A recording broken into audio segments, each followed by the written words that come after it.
Guys, inabutan tayo ngayon dito sa Atachera. Itong service natin si Ion nagka-problema. Nagtataka ako bakit bigla nawala yung aircon and then may umiingay. Kaya nung tignan namin, taas tong temperature niya. 108 degrees Celsius. Until now hindi siya umaandar oh.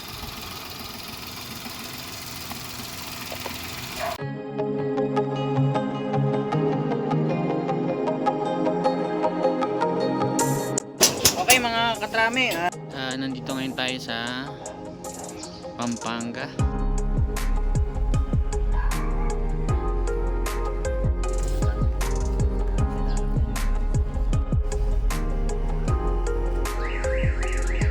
Idle air control malfunction. Test natin na may kuryente naman sa lahat ng ignition coil pati si spark plug. Okay guys, ayan, okay na. Matining na yung takbo. Yan, kahit nakabukas yung aircon, hindi din siya umaandar yung fan.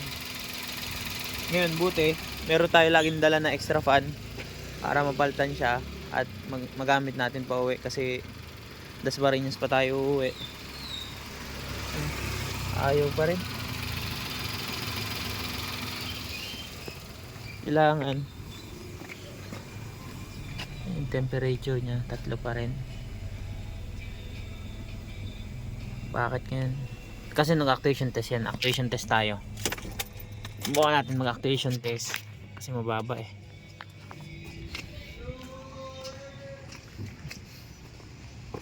Tayo sa actuation test.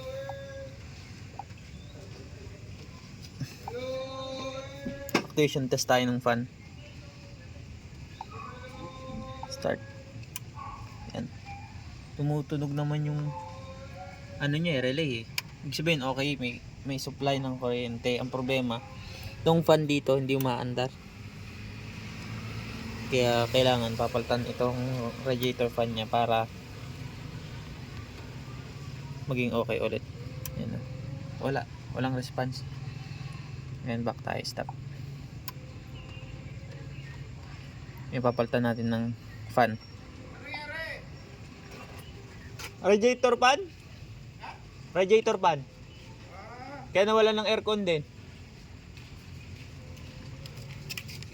Oh, 108 degrees Celsius din, hindi pa maandar. Dapat 95 to 98. Aandar na siya eh. Wala, papalitan ng fan. Buti may fan kami dyan. Kaya ilabas mo na yung fan dyan. Pero mamaya kain muna tayo. Apalitan nyo ngayon?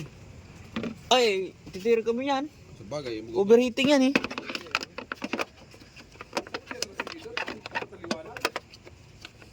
Wala na yung tent dyan eh no?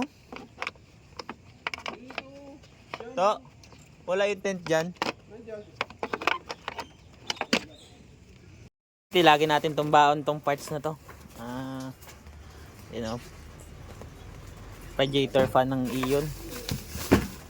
Yan, bago to. Kasi nung pagkakabili ko yung sasakyan na yan, yung Ion, binigay ng may-ari, kasama na rin to.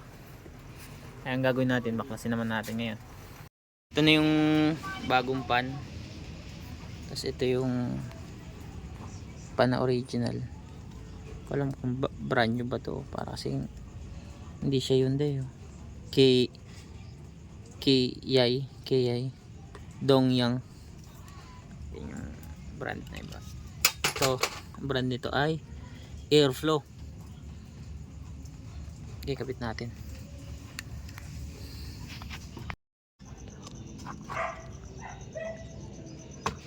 Actuation test muna tayo bago natin ikabit dito. Try natin mag-actuation test kung magpo-function si fan.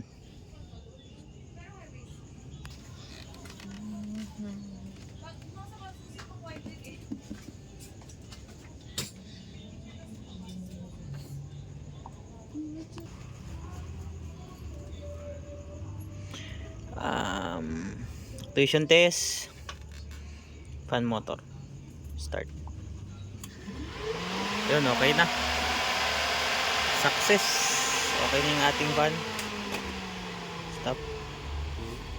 So far okay na, hindi na siya nag-overheat kasi nandito na tayo sa atin. Nakauwi na tayo. And then yung aircon malamig na rin. Kilo ba ito? Ang kilo. Isa. Ha? Isa. Di ba? Hindi na ng aircon niya kasi ayun nga doon nagkakaproblema sa pad.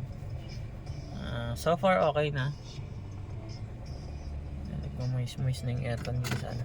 Air duct na.